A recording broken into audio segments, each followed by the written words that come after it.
Hello, good morning, नमस्ते all aspirant, welcome my YouTube channel. आज start करते हैं हम द हिंदू। और आज के लिए हमारे पास क्या इम्पोर्टेंट न्यूज़ है उसको देख लेते हैं हम। ये है अजीत मूव्स इलेक्शन कमीशन से ही was elected NCP chief on June 30। देखिए मैं बताऊं, ये घमासान मचा हुआ है महाराष्ट्र में। हमको क्या करना है ना कि अपने मतलब की चीज़ें हैं जो जो हमारी प्रीलिम्स में आएंगी उनको निकाल के हम फिनिश कर लेते हैं। वो घमासान उसका जब सॉल्यूशन होगा तब देख लेंगे। तो अजीत मूव्स का हुआ है इलेक्शन कमीशन में। उन्होंने कहा है see he was elected NCP chief on 30 June को वो एनसीपी के क्या बने थे, चीफ। अब यहाँ पर देखिए जो दिया है, जैसे Maharashtra deputy chief minister Ajit Pawar has inform the election commission. किसको इन्फॉर्म किया इन्होंने? इलेक्शन कमीशन को। अब भाई पीटी वाले बच्चे, जैसे ही हम इस चीज़ को सुने ना, इलेक्शन कमीशन, ये भाई कौन सी बॉडी है, तो इसके लिए हमारे कान खड़े हो जाने चाहिए कि भाई ये तो हमें करना है, ये हमको समझना है, ये हमारे प्रीलिम्स में रिलेटिव है। तो election commission that he was elected president of the nationalist Congress party on 30 जून। यानी कि अजीत पवार ये कह रहे हैं कि भाई डिप्टी सीएम के पद पर वो इलेक्टेड हुए थे कब? एनसीपी पे 30 जून को। ये सब रामायण आपके मतलब की नहीं है। अब आपके मतलब की चीज़ क्या है, देखिए मैं बताऊँ। आई थिंक इसको माइंड मत करना, मैंने रामायण बोला। अब मेरा कहना ये है कि ये हमारे आईएएस का जो प्रीलिम्स का सिलेबस है उससे इनका कोई रिलेशन नहीं है। अब हमको देखना क्या है भाई, हमने ये पढ़ी कि इलेक्शन कमीशन ये कौन सी बॉडी है। तो इलेक्शन कमीशन, अब पॉलिटी में आ जाते हैं हम। तो पॉलिटी में हम देखेंगे हमारे लिए क्या है इसमें, देखिए। और इस पूरे फ्रंटल पेज पे आपके लिए पीटी के लिए कुछ निकालने के लिए नहीं है, जो है वो मैंने निकाल लिया है। चलिए देखते हैं यहाँ पे इलेक्शन कमीशन। ओके, ये पॉलिटी का मैंने आपको फर्स्ट पेज लिया है। अब देखते हैं, अच्छी तरीके से समझना इसको, बढ़िया तरीके से। देखिए क्या है, तो देखते हैं क्या है इलेक्शन कमीशन।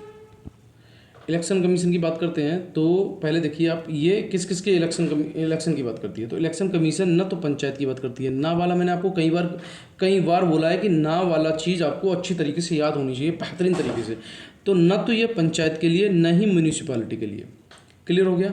फिर ये किसकी बात करता है? सेपरेट करता है स्टेट इलेक्शन की, सेपरेट स्टेट इलेक्शन की। तो पंचायत, ठीक है, ये ना पंचायत ना ही म्यूनिसिपैलिटी इलेक्शन कमीशन के अंडर आता है। पहले तो आपको ये क्लियर करना है। अच्छा, उसके बाद देखेंगे ऑल इंडिया बॉडी, जैसे पार्लियामेंट के, जब पार्लियामेंट जो है वो सेंट्रल गवर्नमेंट के इलेक्शन के लिए, और स्टेट लेजिस्लेचर वो स्टेट गवर्नमेंट के लिए। थोड़ा सा यहाँ पे क्लियर नहीं हो रहा होगा आपको, अभी देख लीजिएगा।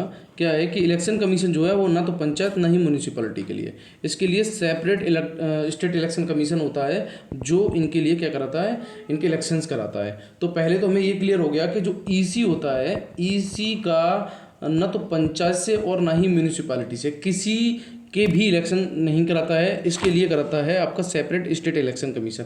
First clear. दूसरा पॉइंट क्या है, ऑल इंडिया बॉडी में जैसे पार्लियामेंट की बात करें तो सेंट्रल गवर्नमेंट कराती है, और स्टेट लेजिस्लेचर किसका? स्टेट गवर्नमेंट का। अच्छा, अब सबसे पहली बात, इसको इंडियन कॉन्स्टिट्यूशन में किस आर्टिकल में इसको जगह मिली है, किसको? इलेक्शन कमीशन को। तो आर्टिकल आपको याद रखना 324। कौन सा भाई? 321। अब आप ऐसे कैसे करते हैं कि भाई इलेक्शन यानी वोट डालने गए कितने? 3 2 4 लोग, तीन दो दो, या फिर ऐसे कह सकते हो 2 3 4 लोग वोट डालने गए, पर आपको इसमें 3 आगे रखना है। 3 2 4 लोग वोट डालने गए, ये इलेक्शन कमीशन से रिलेवेंट है। हालांकि आर्टिकल नहीं पूछा जाता है, क्लियर कट है। बट क्या होता है ना कि कभी कभार जब वो ऑप्शन देता है तो उसमें जब आपकी 3 या 4 या 5 लेयर होती हैं, तो उनमें से एक ना एक क्वेश्चन वो आर्टिकल बेस का आपको बन ही जाता है। तो हो सकता है, मे भी पॉसिबल, बट आपको आर्टिकल पता होना चाहिए। आगे देखते हैं इलेक्शन ये किसके कराते हैं। जैसे मान लीजिए पार्लियामेंट के हैं, स्टेट लेजिस्लेटर के हैं, प्रेसिडेंट के हैं, स्टेट लेजिस्लेचर प्रेसिडेंट के हैं, वाइस प्रेसिडेंट के। तो कुल मिला के ये पंचायत और म्यूनिसिपैलिटी के इलेक्शन नहीं कराता इलेक्शन कमीशन, बट किसके कराता है? वो कराता है आपका पार्लियामेंट के, स्टेट लेजिस्लेचर के, ओके, एंड प्रेसिडेंट के और वाइस प्रेसिडेंट के, ओके। उसके बाद क्या है इसमें, तो इनके इलेक्शन करा दिए। और जो पावर एंड फंक्शन होते हैं of the election commission with regard to election to the parliament, state legislature and आपका स्टेट लेजिस्लेचर एंड प्रेसिडेंट, उसके बाद आपके कौन हुए? प्रेसिडेंट हुए, वाइस प्रेसिडेंट हुए। तो ये जो होंगे वो क्लासीफाई किए जाते हैं तीन चीज़ों में। किन चीज़ों में? तीन चीज़ों में। क्लासीफाइड इनटू थ्री कैटेगरी, आप कह सकते हैं क्लासीफाई इनटू थ्री कैटेगरी। तो जो power and function of the election commission का होता है विद रिगार्ड किसके? Election to the parliament, state legislature, president और वाइस प्रेसिडेंट। ओके, तो इनके क्लासीफाई किया जाता है तीन कैटेगरी में। वो तीन कैटेगरी कौन सी? अब आपको तीन कैटेगरी याद रखनी है कि इन चीज़ों को आप यह कह सकते हैं इलेक्शन कमीशन की तीन कैटेगरी जो होती हैं वो administrative, advisory and quasi judiciary. Quasi judicial, not quasi judicial. तो administrative, advisory and quasi judicial. Okay, अच्छा उसके बाद क्या है इसमें? और सीजी का मैंने यहाँ सेंट्रल गवर्नमेंट लिखा है और एसजी का मैं यहाँ पे स्टेट गवर्नमेंट है। ये क्लियर कट हो गया आपका? ओके, अच्छा आगे देखते हैं अब हम क्या है। आगे है फिर हमारे पास, देखिए अब आ जाइए। अब मैंने क्या किया, इसको एक फ्लो चार्ट में बना दिया। आपका फ्लो चार्ट में इलेक्शन कमीशन को मैंने बना रखा है, आपको इसको बढ़िया तरीके से देख लेना है। जो और देखिए मैं बताऊं, ये फ्लो चार्ट को आप नोट भी कर लें। कारण ये है कि मैं साथ के साथ आपका रिलेटिव जो भी रिलेटिव है उनको मैं कराता जा रहा हूँ। देखिए क्या होता है ना, अगर आप मान लीजिए अभी आपके लिए कल परसों हमने गवर्नर पढ़ा था। ओके, उससे पहले मान लीजिए हमने कोई आर्टिकल पढ़ा था, यूसीसी पढ़ा था हमने। तो उन चीज़ों को आप नोट करते जाएंगे। क्वेश्चंस क्या होता है ना कि ये नहीं है कि स्पेशल आप पूरी पॉलिटी पढ़ रहे हैं तो क्वेश्चन यहीं से बन जाएगा, नहीं। उसको आपको करंट की क्या न्यूज़ में रहा, क्या मतलब आपका उससे क्या आउटपुट निकले, तो इन चीज़ों को ही क्वेश्चंस बनते हैं जब भी यूपीएससी बनते हैं। तो अब हम देखते हैं इसकी कंपोजिशन क्या है इलेक्शन कमीशन का। देखिए यहाँ पर है इलेक्शन कमीशन का कंपोजिशन।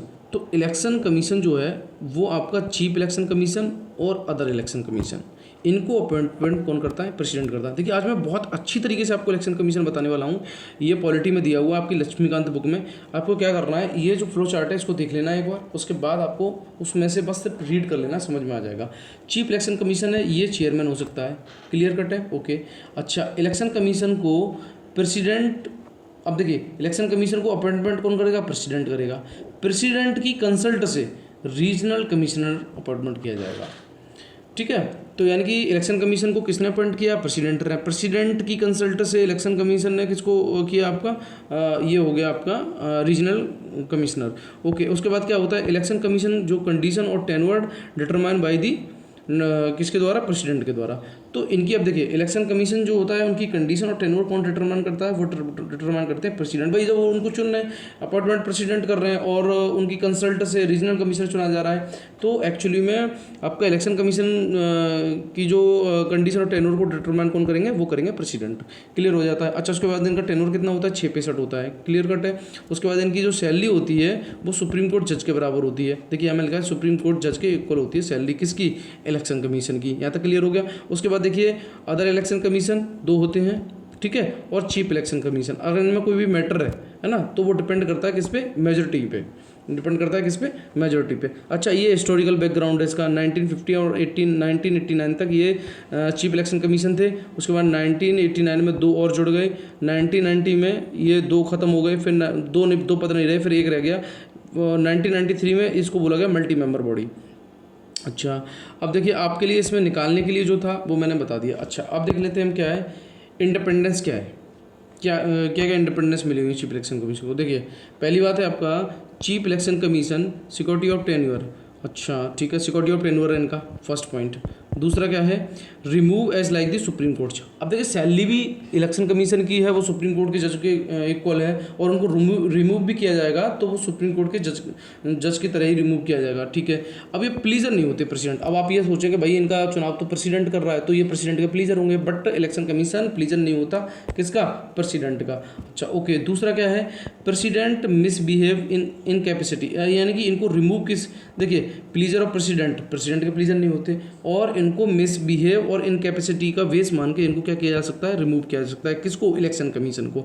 अच्छा आगे है by passing special majority resolution in parliament. और एक तरीका और है, पार्लियामेंट में अगर स्पेशल मेजोरिटी से रेजुलेशन को पास कर दिया जाए तब भी इनको रिमूव किया जा सकता है। ठीक है, आगे है डिसएडवांटेज नहीं है इनके। उसके बाद देखते हैं chief election commission recommendation other election commission. Okay, और आपका एक और था ये रिमूव, ये आपके थे क्या नाम है इनका? Regional commissioner. तो आप देख रहे हैं कि chief chief election commission recommend कर सकता है, चीफ इलेक्शन कमीशन रिकमेंड करता है किसकी, अदर इलेक्शन कमीशन की और रीजनल कमीशन की, इनको रिमूव करने के लिए। ओके, अच्छा इसके दोष क्या हैं अभी देख लेते हैं भाई। ये तो इंडिपेंडेंस मिली हुई हैं, फिर इनके कुछ कंसर्न भी होंगे तो देखते हैं। कॉन्स्टिट्यूशन इलेक्शन कमीशन में देखेंगे इनकी क्वालिफिकेशन भी नहीं तय है, ठीक है, टर्म भी डिसाइडेड नहीं है इनका, ये कॉन्स्टिट्यूशन में डिसाइडेड नहीं है, डिफाइन नहीं है। यही बात होती है ना, जब भी पॉलिटी का क्वेश्चन आता है तो मोस्टली वहाँ पे एक डिफाइन वर्ड होता है, आपको डिफाइन मिले तो मोस्टली 99% ये जो क्वेश्चन होता है वो गलत होता है। डिवाइड द रिट्राइंग फोर्थ अपॉइंटमेंट और not stop the second appointment. अच्छा, कुल मिला के इसका मतलब ये है कि इनका रीअपॉइंटमेंट हो सकता है। अब यही पॉइंट आता है कि इनका रीअपॉइंटमेंट हो सकता है या नहीं हो सकता है, तो इलेक्शन कमीशन का रीअपॉइंटमेंट हो सकता है।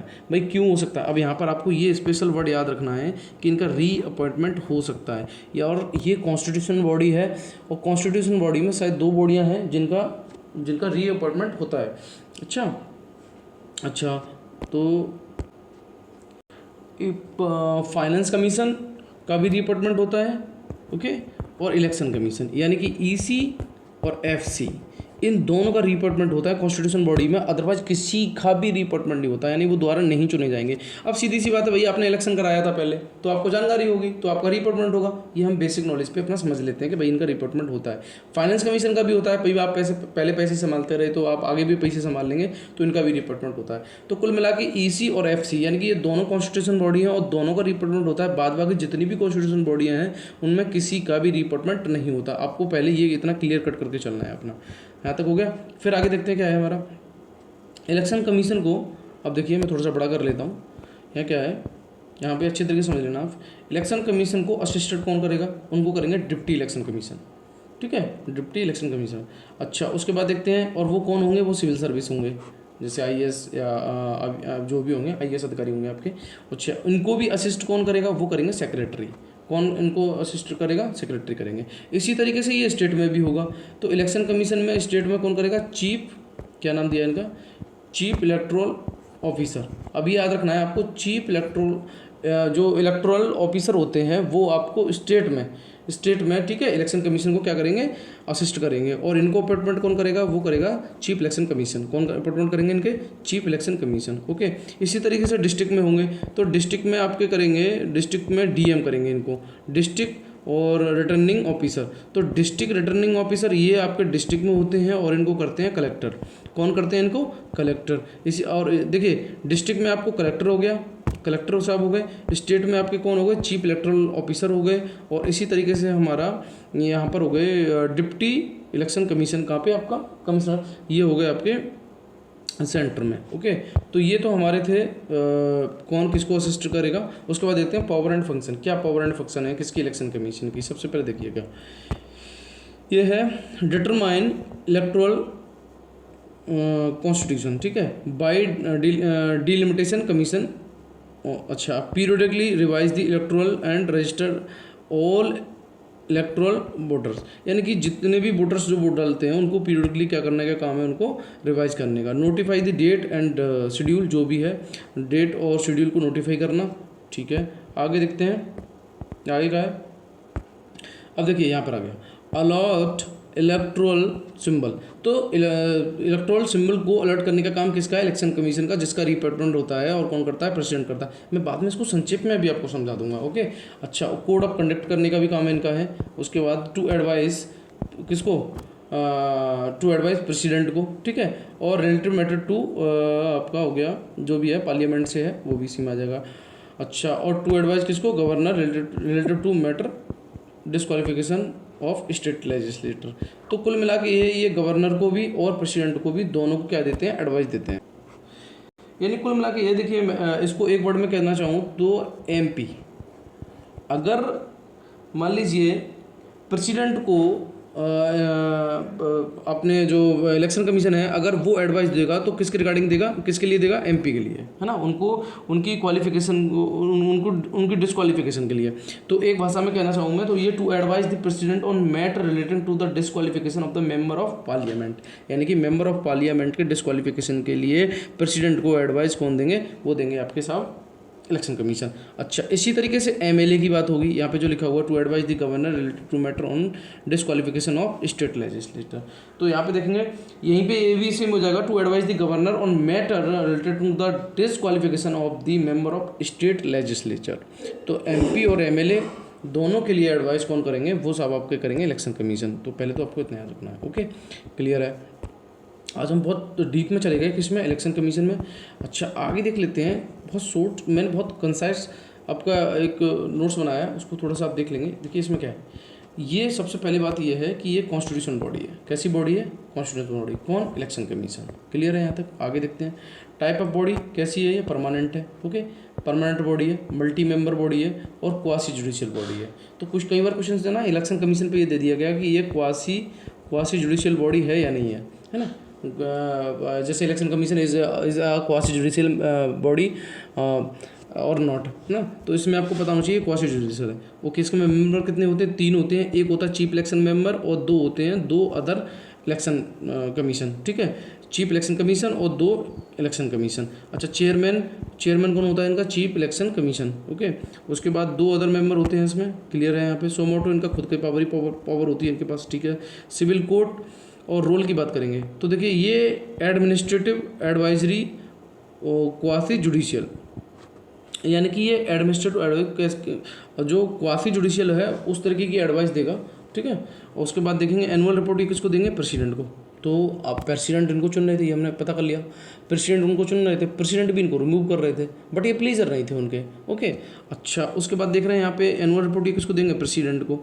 जुडिक्शन इनका सीएससी और ओएसी, वो भी डिपेंड करता है मेजोरिटी। तो इसमें किसकी मेजोरिटी आपकी सीएससी करेगी। ठीक है, अपॉइंटमेंट की बात करेंगे तो इनको अपॉइंटमेंट कौन करेगा, प्रेसिडेंट। ये मैंने पहले क्लियर कर दिया।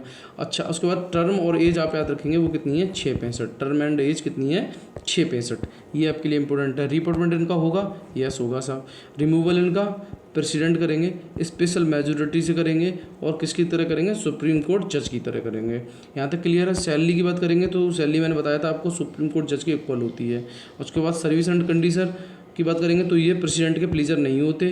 क्वालिफिकेशन इनकी कॉन्स्टिट्यूशन में नहीं दी गई है, टर्म भी इनके कॉन्स्टिट्यूशन में नहीं दिए गए। तो आप देख रहे हैं कि यहाँ पे हमने बहुत शॉर्ट में समझ लिया कि भाई क्या क्या कंडीशन थी कि कॉन्स्टिट्यूशन बॉडी है, इलेक्शन कमीशन आपकी, इलेक्शन कमीशन क्या है आपकी कॉन्स्टिट्यूशन बॉडी है। ओके, इंडिपेंडेंस है, परमानेंट है, मल्टी मेंबर है, क्वासी जुडिशियरी है। ओके, मेंबर इसके 3 थे, जिसमें एक आपका chief election commission, 2 other election commission और अदर मेंबर में 2 थे। सो मोटो इनका था। ठीक है, सिविल कोर्ट की एडमिनिस्ट्रेटिव, वो भी कैसी, क्वासी जुडिशियल। एनुअल रिपोर्ट ये किसको देंगे, प्रेसिडेंट को। जुरिडिक्शन इनका जो होगा वो चीफ इलेक्शन कमीशन और अदर इलेक्शन कमीशन, वो भी इनमें मेजोरिटी चीफ इलेक्शन कमीशन की। अपॉइंटमेंट की बात करेंगे तो कौन करेंगे, प्रेसिडेंट करेंगे। टर्म इनका कितना रहेगा, वो रहेगा 665। टर्म क्या रहेगा, 665। अच्छा, उसके बाद रिपोर्टमेंट इनका होगा, यस। रिमूवल की बात करेंगे तो प्रेसिडेंट स्पेशल मेजोरिटी से सुप्रीम कोर्ट जज की तरह किया जाएगा। सैलरी भी, अब जब उनकी तरह किया जा रहा तो सैलरी भी उनकी तरह होगी। क्लियर है। यहाँ पे प्लीजर इनका प्रेसिडेंट नहीं होते, क्वालिफिकेशन की और टर्म की बात नहीं होती। अब देखिए, अब क्वेश्चन देख लेते हैं हम क्या है। एक क्वेश्चन लगा लेते हैं, क्या है बा भाई, जब भी आप पेयर देखते हैं ना तो जो पुराने वाली जो एलिमिनेट टेक्निक थी ना, उसमें ऑप्शन दिखता था आपको 1 2 3, इसको देख के ना अब इरिटेशन सी होती है कि ये क्वेश्चन का कोई मतलब ही नहीं है ना। तो देखेंगे विच ऑफ द फॉलोइंग, अब एक क्वेश्चन लगा लेते हैं। देखिए, इलेक्शन कमीशन को जिस तरीके से मैंने कराया है तो आपको उस तरीके से क्या करना है, अपनी नोटबुक में बढ़िया तरीके से इसको नोट कर लेना है। यहाँ पे मैं पीडीएफ भी आपको प्रोवाइड करा दूंगा। पीडीएफ आपको मेरे टेलीग्राम चैनल पे मिल जाएगी। ठीक है, तो उस पीडीएफ को आप एक बार रीड कर लेंगे और उसको आप कहीं नोट कर लेंगे। अब देखते हैं which of the following are correct regarding election commission. इनमें से इलेक्शन कमीशन के रिगार्डिंग कौन सा सही है। आर्टिकल 324 ये हमने अच्छी तरीके से पढ़ा था। क्लियर है। Election commission appointed by the president, that's right, ये हमने पढ़ा था। The member in election commission are 3, ये भी हमने पढ़ा था, 3 मेंबर हैं। आगे देखते हैं, election commission was form in 1950। Election commission कब फॉर्म हुआ था, 1950 में। देखिए, ये एसएससी में भी अगर आपको पूछेगा ना तो डिफरेंट बस एक क्वेश्चन निकालेगा। जैसे इलेक्शन कमीशन आपका किस आर्टिकल के अंतर्गत आता है तो 324, 4 क्वेश्चन बन सकते हैं। उसके बाद इलेक्शन कमीशन को कौन अपॉइंटमेंट करता है तो वो आपका प्रेसिडेंट हो गए। उसके बाद इलेक्शन कमीशन में कितने मेंबर होते हैं तो 3 हो गए। Election commission was form in 1950। Election commission कब फॉर्म हुआ था, 1950 में। अगर एसएससी की बात करेंगे तो 4 क्वेश्चन बन सकते हैं और आईएएस की बात करेंगे तो 1 क्वेश्चन क्वेश्चन, कुल मिला के ये है 421। अब इसमें आप देखिए आंसर देखिए क्या बनेगा आपका। ये मैंने नहीं कराया था आपका, ये कब फॉर्म हुआ था 1940 में, 1950 में, तो ये क्लियर है हमारा 1950 में ये फॉर्म हुआ था। तो इसका आंसर ओनली क्या हो जाएगा, ओनली 4, यानी कि चारों आंसर इसके सही हैं। तो अब आप देख रहे हैं, मैंने देखिए यही मेरा तरीका है, इस तरीके से आपको पढ़ना है। क्या है ना कि देखिए अगर आप पढ़ के छोड़ देंगे न्यूज़पेपर को, बहुत सी जगह क्या हो रहा है ना, बस पढ़ा के छोड़ दिया जा रहा है, दैट्स ए नॉट मैटर।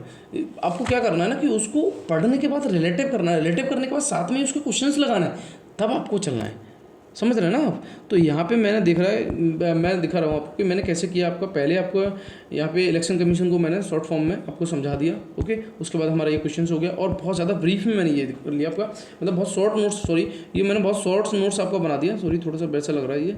तो इसको आप एक बार क्या कर लेंगे, देख लेंगे और नोट कर लेंगे, ठीक है। आगे चलते हैं हम, और क्या है हमारे लिए इम्पोर्टेंट। अच्छा ये क्या है, heavy rain and rough sea weather Kerala and Karnataka. अच्छा वहाँ पे थोड़ी सी फ्लड जैसी कंडीशन बनी हुई है, तो उसको कुछ भी अभी नहीं है हमारे लिए, मतलब के लिए। अच्छा अब देखिए, choose a new palette for the Indian creative economy.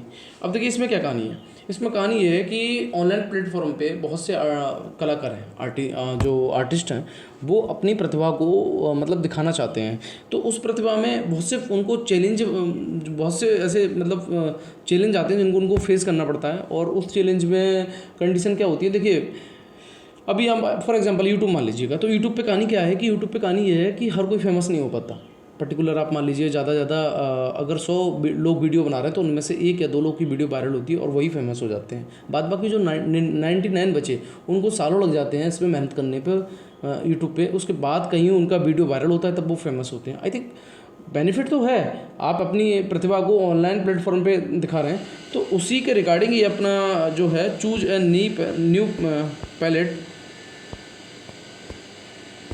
तो इसमें वही डिजिटल प्लेटफॉर्म की बात करी गई है, जैसे यहाँ पे आप देख रहे हैं, digital platform and technology have enable Indian artist and artisan to reach wider audience. भाई सीधी सी बात है, अगर डिजिटल प्लेटफॉर्म पे आप परफॉर्म कर रहे हैं तो वो बहुत से लोगों के पास पहुंच रही है। और उससे पहले क्या था कि मान लीजिए डिजिटल प्लेटफॉर्म पे अगर आप जो भी आपके अंदर कला है, अगर डिजिटल प्लेटफॉर्म पे नहीं करते थे तो कुछ पर्टिकुलर लोग ही वहाँ पे उस प्लेटफॉर्म पे पहुँच पाते थे जहाँ पे आप अपनी कला दिखा रहे हैं। बट आप डिजिटल प्लेटफॉर्म पे आने के बाद बहुत से लोग आपकी प्रतिभा को देख पा रहे हैं।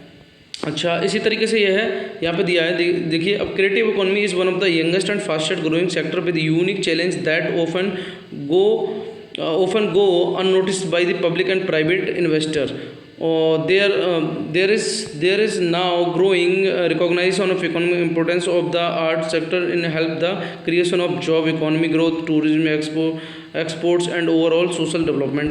कुल मिला के ये क्रिएटिव इकोनॉमी में अगर इस तरीके से यंगेस्ट और ये बहुत ज़्यादा फास्टेस्ट ग्रोइंग सेक्टर है और इसमें यूनिक चैलेंज भी हैं but often go unnoticed by the public private investors. अच्छा ग्रोइंग ये किस तरीके से करेगी, जैसे मान लीजिए आपका जॉब के लिए, इकोनॉमिक ग्रोथ के लिए, टूरिज्म के लिए, एक्सपोर्ट के लिए, ओवरऑल सोशल डेवलपमेंट के लिए।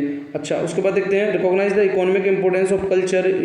UNESCO world conference on culture policy and sustainable development was held to address contemporary issue on multicultural society. यानी कि जो आपके देखते हैं यहाँ पे तो कंटेम्प्रेरी इश्यूज़ भी हैं जो मल्टीकल्चरल सोसाइटी के लिए हैं, वो एक्चुअली में उसको एड्रेस यूनेस्को कर रहा है। अब हमारे पास क्या क्या चैलेंज है उनको देख लेते हैं। तो challenge and status of the artist यहाँ पे देखते हैं, जैसे lack of transparency in the selection process creates inequality in representation. ये तो है भाई, कॉमन सी बात है, ट्रांसपेरेंसी की तो कमी है ही। क्या होता है देखिए, बॉलीवुड में आप देखते हैं बहुत से ऐसे कलाकार हैं जो अपनी दम पर वहाँ पहुँचते हैं, बट उनके साथ ऐसा होता है कि जो उनको प्लेटफॉर्म मिलना चाहिए, जो प्लेटफॉर्म उनको मिलना चाहिए वो प्लेटफॉर्म उनको नहीं मिल पाता है। तो वो क्या ना, बहुत आप ये समझिएगा कि यही एक इमोशंस जो होते हैं कि मुझे उस प्रतिभा में अपने आप को प्रदर्शित करना है, ऐसा उनके साथ नहीं हो पाता है। देखिए एक एग्जांपल देखते हैं आप, सुशांत सिंह राजपूत से।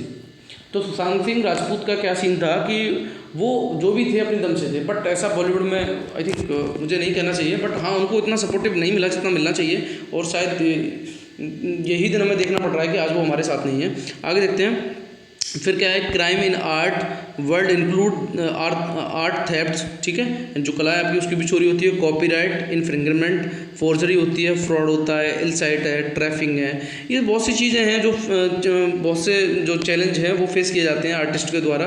अच्छा, देयर इज़ नो इंस्टीट्यूशनल, और सबसे बड़ी बात क्या है, इसके लिए कोई भी, there is no institutional infrastructure. Okay, तो इसके लिए कोई भी इंस्टीट्यूशनल इंफ्रास्ट्रक्चर नहीं है, किसके लिए, आपके डिजिटल प्लेटफॉर्म पे आर्टिसन के लिए। ओके, फिर आगे क्या है, to promote the economic growth and solution can be encourage India soft power by having a capacity building centre, this should help. कुल मिला के ये देखिए लास्ट में ये क्या है, वर्केबल सॉल्यूशन क्या है, वर्केबल सॉल्यूशन भाई तो यही है कि finally the economic and culture significance of art culture and creative economy in India while addressing challenge and proposing solutions to support the growth and development of artist and artisan as whole.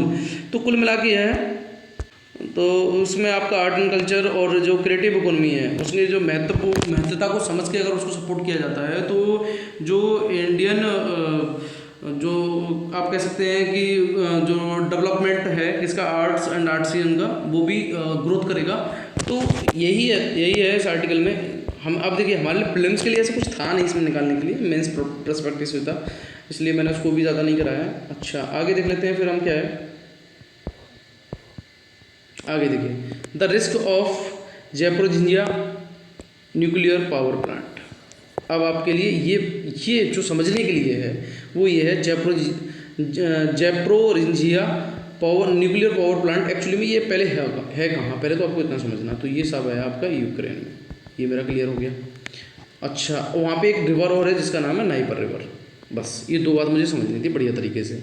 अब क्या है, risk क्या है इस nuclear power plant के लिए, जयपुरजिंजिया nuclear power plant के लिए रिस्क ये है भाई, एक्चुअली में क्या है ना, रसिया ने इस पर ओवरटेक कर लिया है और रसिया इस पर अपना कब्जा जमाए हुए है। तो वहाँ पर जो भी वर्कर हैं, यानी लगभग आई थिंक 3000 वर्कर हैं जो वहाँ पे काम कर रहे हैं, तो वो भी इस बात, अब उनको पहले वो यूक्रेन के साथ काम कर रहे थे, अब वो रसिया के साथ काम करेंगे, ओवरटेक है। तो यहाँ पे थोड़ा सा उन लोगों को ये लग रहा है कि ये जो है वो रिस्की होगा। तो ये हम देख लेते हैं थोड़ा सा हमारे लिए वो क्या पढ़ने के लिए है। पहले तो हमको बस लोकेशन बेस समझना था कि जयपुरजिंजिया न्यूक्लियर पावर प्लांट है कहाँ, यूक्रेन में है, किस नदी पर, तो वो है नाइपर रिवर पर, नाइपर रिवर, ठीक है। तो रिवर हमारी क्लियर हो गई। अच्छा, उसके बाद देखते हैं क्या है हमारा,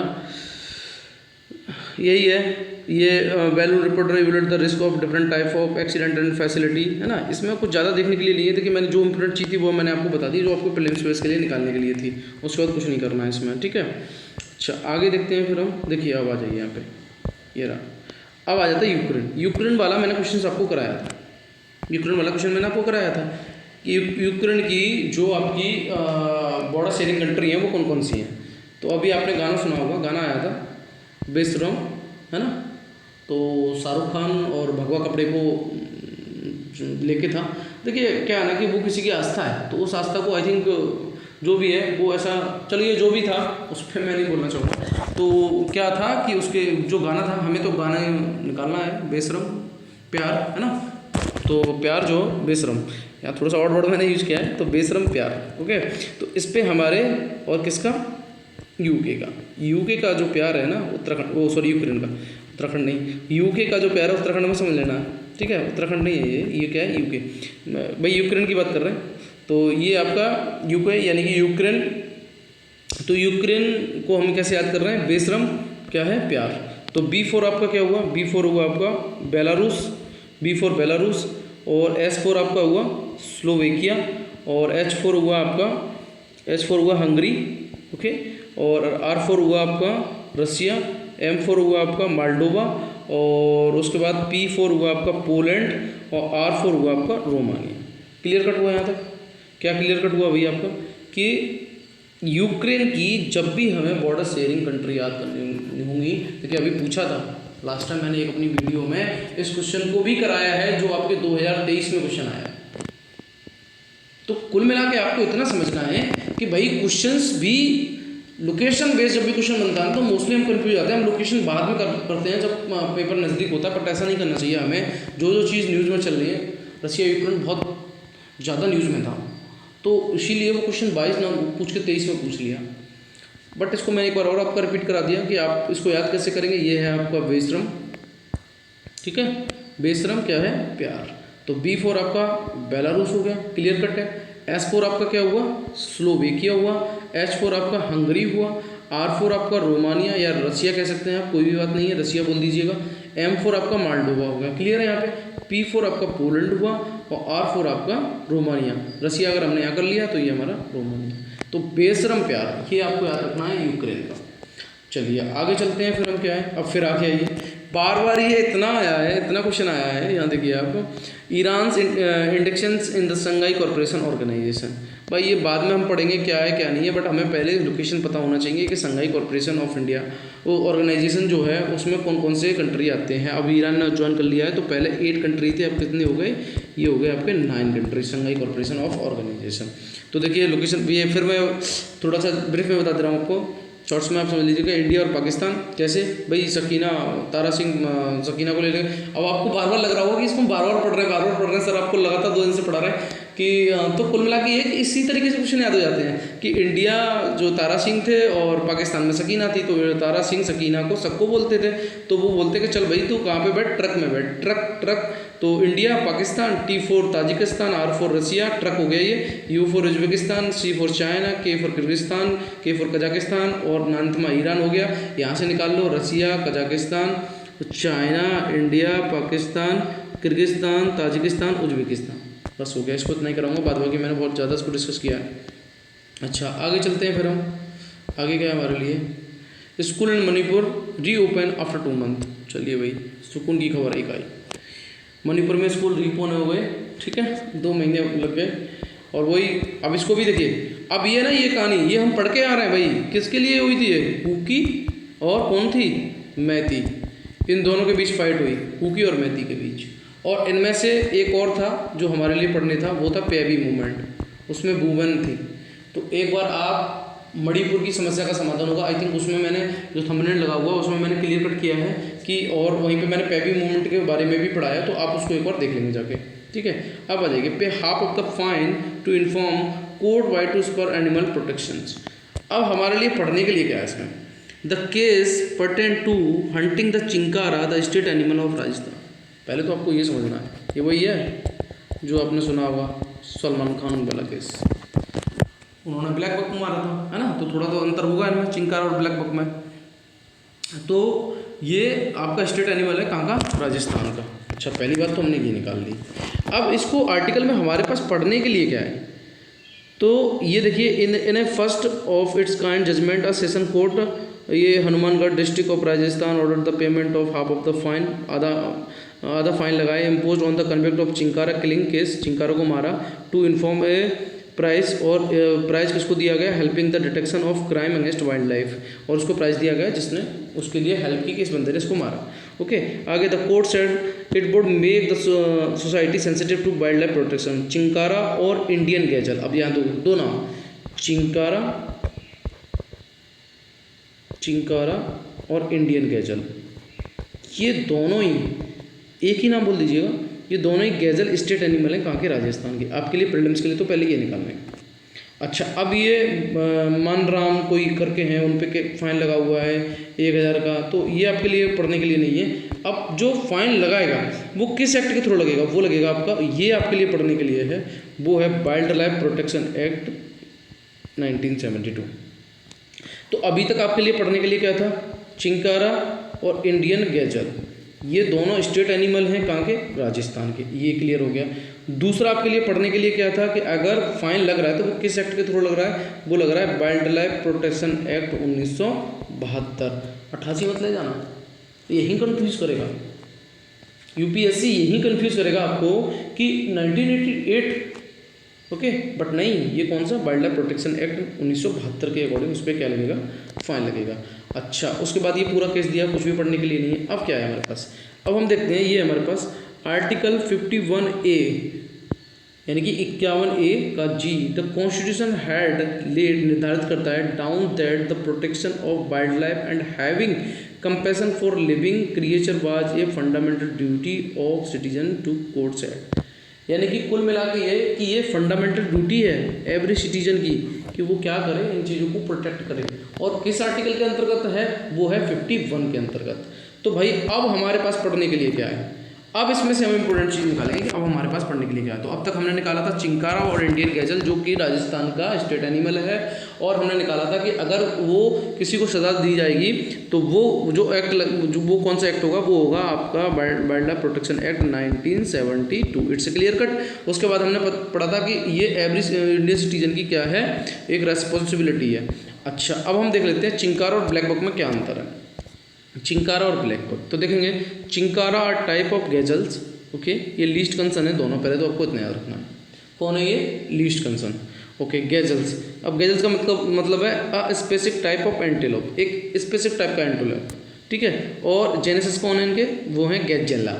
आगे देखते हैं blackbuck. Blackbuck belong to the large family of antelope.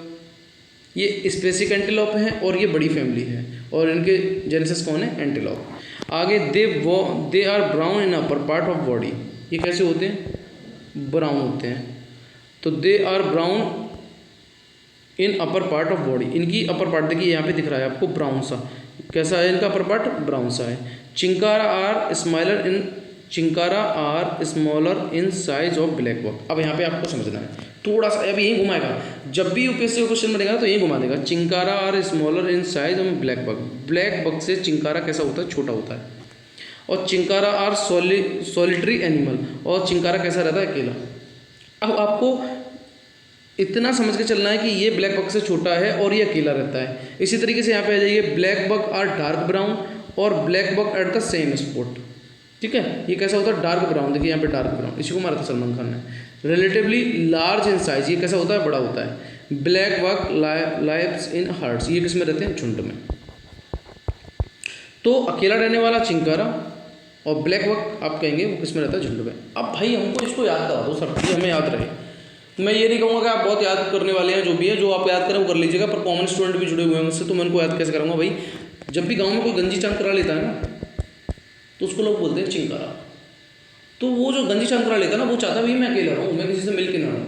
तो यहाँ पे बस इतना याद, आप हिंट मिल गई आपको कि वो सॉलिटरी एनिमल बन जाता है, मतलब वो सॉलिटरी पीपल बन जाता है, एनिमल नहीं, वो फिर ज़्यादा मतलब नहीं रखता, वो अकेला रहना चाहता है। तो चिंकारा मतलब गंजी चांद वाला। ब्लैक बक का मतलब जिसकी चांद पे बहुत ज़्यादा बार है, तो वो भी झुंड में रहेगा, उसे कोई दिक्कत नहीं है, उसे कोई हेजिटेशन नहीं होगी, वो सबके साथ रह सकता है, तो वो झुंड में रहेगा, ठीक है। और जब झुंड में रहेगा तो वो बड़ा भी होगा उसका, तो मतलब लोग जो भी हैं वहाँ पे, तो उनको उसका झुंड बड़ा होगा। तो यहाँ पे लार्ज इन साइज, ठीक है। अब यहाँ पे लार्ज इसका साइज बड़ा होता है, किसका? ब्लैक बक का, ना कि झुंड का। वहाँ मैं आपको सिर्फ रिलेटिव करके याद कराना चाह रहा हूँ। तो आपको याद रखना है चिंकारा और ब्लैक बक ये दोनों ही लीस्ट कंसर्न है। अच्छा, और इनके उसके बाद इसमें याद करने के लिए इनका अपर पार्ट ब्राउन होता है चिंकारा का, और ब्लैक बक का जो होता है वो ब्लैक बक ही होता है, इसी के नाम से आप निकाल लेंगे। उसके बाद चिंकारा जो होते हैं वो उसने गंजी चांद करा ली, यानी कि वो छोटा है साइज में। और उसके बाद ब्लैक बक जिसकी चांद पे बहुत ज़्यादा बार हैं, तो वो झुंड में रहेगा, तो लार्ज इन साइज है। और चिंकारा कैसा है? सॉलिटरी एनिमल है। और ब्लैक बक आपका कैसा रहता है? झुंड में। क्लियर हो गया? ठीक है, आगे चलते हैं। अब हम आ जाते हैं फंडामेंटल ड्यूटी। देखिए आप देख रहे हैं किस तरीके से मैं उठा के आपको ये समझाने की कोशिश कर रहा हूँ कि इस तरीके से आपको पढ़ना है, समझ रहे हैं ना? इस तरीके से आपको पढ़ना है, ऐसे आपको इसको रिलेटिव करना है। अब देखते हैं फंडामेंटल ड्यूटी। अभी हमने 51 पढ़ी थी, तो पहली क्या कहती है? पहली कहती है अवॉइड, फॉलो करना किसको? Constitutional and respect. तो मतलब उसकी कॉन्स्टिट्यूशन की रेस्पेक्ट करना, avoid the constitution and respect. किसमें? इंडिया, ठीक है, नेशनल फ्लैग और उसके इंस्टीट्यूशन और नेशनल एंथम, हमारा जो राष्ट्रीय गान है उसकी, उसके जो इंस्टीट्यूशन है इंडियन के उनकी, नेशनल फ्लैग हमारा राष्ट्रीय झंडा है उसकी, और हमारे खुद देश भारत की, इसको क्या करना आपको? उसकी रेस्पेक्ट करनी है। ओके, अच्छा, ये हमारी क्या है? ये सिटीजन की ड्यूटी है, सिटीजन ड्यूटी, सीडी बोल दिया मैंने यहाँ पे। क्या है ये? सिटीजन ड्यूटी है। क्या क्या करना? सिटीजन ड्यूटी क्या है भाई? इंडिया की रेस्पेक्ट करना, उसके फ्लैग की रेस्पेक्ट करना, भाई प्यारा भारत हमारा, और उनके इंस्टीट्यूशन की रेस्पेक्ट करना, नेशनल एंथम की रेस्पेक्ट करना। Clear cut. आगे क्या है? दूसरी, पहली ड्यूटी हमारी है, दूसरी ड्यूटी देखते हैं, नेशनल मूवमेंट मोरल ड्यूटी है, यानी कि जो नेशनल मूवमेंट है उनकी रेस्पेक्ट, उनके बारे में जो भी जिक्र किया जाए, उनकी रेस्पेक्ट की बात होगी, तो वो हमारी मोरल ड्यूटी है। उसके बाद आ जाते हैं तीसरे में, प्रोटेक्ट करना हमें क्या? Sovereignty, unity, integrity. यहाँ पे थोड़ा सा हम कन्फ्यूज हो जाते हैं, तो आपको याद रखना है कि इसको मैंने ईशू लिख दिया। ईशू ये 2015 में क्वेश्चन आया था यूपीएससी में। तो आप देख रहे हैं प्रोटेक्ट करना क्या? सोवरेनिटी, यूनिटी और इंटीग्रिटी। तो इसको बोला गया आपका फंडामेंटल ड्यूटी थर्ड। आगे देखते हैं fourth, defend the country and serve the nation, country की रक्षा करना और देश की सेवा करना। पांचवा क्या है, ये चौथा हो गया। पांचवा है harmony the common fraternity among the people of India irrespective of religious language religion and class, give up practice which are against the respect of women. तो कुल मिला के ये आपको समरसता और समान रहता रखनी है, किसके लिए, दूसरे के धर्म के लिए, भाषा के लिए, रिलीजन के लिए, और उसके बाद उन चीज़ों को छोड़ देना है जो आपकी अगेंस्ट हो, किसकी, वुमेन की। अच्छा आगे क्या है, छठवीं, ये पांचवी होगी हमारी, understand and preserve the glorious tradition of our culture, यानी कि हमें अपने रिच हेरिटेज, ग्लोरियस ट्रेडिशन को हमें क्या करना है, प्रिजर्व करना है। अच्छा सात की बात करेंगे, हमें प्रोटेक्ट करना है, इनहांस द नेशनल एनवायरनमेंट, यानी कि इन्वायरमेंट को हमें इनहांस करना है, ठीक है, फॉरेस्ट, लेक, रिवर, ये इंडियन को, उनको हमें इनहांस करना है। आठवीं की बात क्या है, डेवलपमेंट करना है साइंटिफिक आउटलुक को और स्पिरिट ऑफ नॉलेज को। अच्छा आगे क्या है, नौवां, protect the public property, public property को हमें प्रोटेक्ट करना है और वायलेंस को अवॉइड करना है, ठीक है। दसवां हमारा क्या कर रहा है, two sphere of the individual and collective activity so that nation grow, यानी कि हमें इंडिविजुअल और कलेक्टिव ऐसी एक्टिविटी करनी है जिससे कि हमारा देश क्या हो, ग्रो हो। 11 में देखते हैं वो क्या है, an educational to children in the age of 6 से 14 ईयर एक्ट 2002, यानी कि एजुकेशनल जो तो सॉरी ये 4 नहीं है यहाँ पे, एजुकेशन टू आवर चिल्ड्रन, हमें एजुकेशन देनी है अपने बच्चों को, किससे, 6 से लेकर 14 एज तक। और ये आपका किस अमेंडमेंट में लाया गया, ये बाद में जोड़ी गई है फंडामेंटल ड्यूटी, वो है आपका 86/2002। अच्छा अब देखिए मैं बता दूँ आपको क्या है इसमें, आपके लिए आपको याद करने के लिए क्या है इसमें, सबसे पहले आप याद कर लेंगे कि हमें रेस्पेक्ट करनी है, चाहे हमारा वो राष्ट्रगान हो, चाहे हमारे इंडियन इंस्टीट्यूशन हो, या फिर हमारा नेशनल फ्लैग हो, इनका हमें रेस्पेक्ट करना है। नेशनल मूवमेंट है उनकी बात करी गई दूसरे में। तीसरे में देखिए यहाँ पे मूवमेंट कैसे निकाल लिया आपने, दूसरे नंबर पे, यानी कि मूवमेंट, ठीक है, मोरल ड्यूटी को। तीसरे की बात करी गई तो ईसु, यानी कि ईसु भगवान, तो ईसु तो वही वाली 3 बड़ों से मिलकर बने हैं। चौथे में क्या है, आपका डिफेंड हो गया। पाँचवें में आपके क्या है, हमें जो पाँच नंबर पे आप ऐसे कह सकते हैं कि जो भी वुमेंस के अगेंस्ट हैं उन चीज़ों को हमें त्याग देना चाहिए। छठे में देखिए, छठा आप यहीं से निकाल लेंगे, ये है रिच हेरिटेज की बात करेंगे, थोड़ा सा आप रिलेटिव करेंगे ना तो ये मोनूमेंट से रिलेटिव है। 7 वाली बात करेंगे तो 7 क्या, एनवायरमेंट, ओके।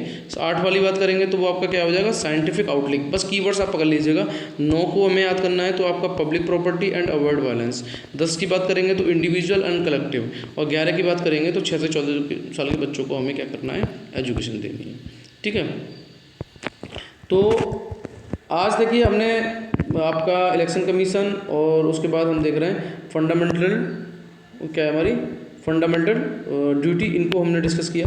तो आज मैं सेशन को यहीं रोकता हूँ, ज़्यादा डीपली नहीं जाएंगे हम, ठीक है। इसको हम यहीं इसको छोड़ते हैं। अब आपको क्या करना है, जो भी मैंने आज कराया था उसको आपको अच्छी तरीके से देख लेना है और अपनी नोटबुक में नोट कर लेना है, ठीक है। और इसी तरीके से हम आगे बढ़ते रहेंगे। अब आप देख रहे हैं कि हम अपना जो भी है सिलेबस है वो बहुत अच्छी तरीके से रिलेटिव कर रहे हैं, और उसके बाद हमारा कुछ पोर्शंस अभी मेंस पर्सपेक्टिव से ज़्यादा हमने स्टार्ट नहीं किया है, सिर्फ प्रीलिम्स पर्सपेक्टिव से है। तो मेंस वाले बच्चे जो भी अगर इस वीडियो को देखें तो वो ये ना सोचें कि बहुत इसमें ज़्यादा डिस्कस नहीं कराया, एक्चुअली में सिर्फ प्रीलिम्स बेस के बच्चों के लिए है। और मेंस के लिए बस इतना है कि आप अभी जो भी एग्जाम्पल आते हैं उनको थोड़ा सा अपने नोटबुक में नोट कर सकते हैं, जो कि आपके जब आंसर लिखें तो उसमें एग्जाम्पल देने के काम है। और इस वीडियो को काफ़ी समय लग जाता है बनाने में, तो प्लीज़ इसको आप लाइक करें, सब्सक्राइब करें एंड शेयर करें। और आपके जानने में जो भी प्रिपरेशन कर रहे हैं, चाहे वो एसएससी की हो या यूपीएससी को, उसके पास शेयर ज़रूर करें, शायद उनको इस वीडियो से कुछ ना कुछ बेनिफिट मिले। So thank you so much.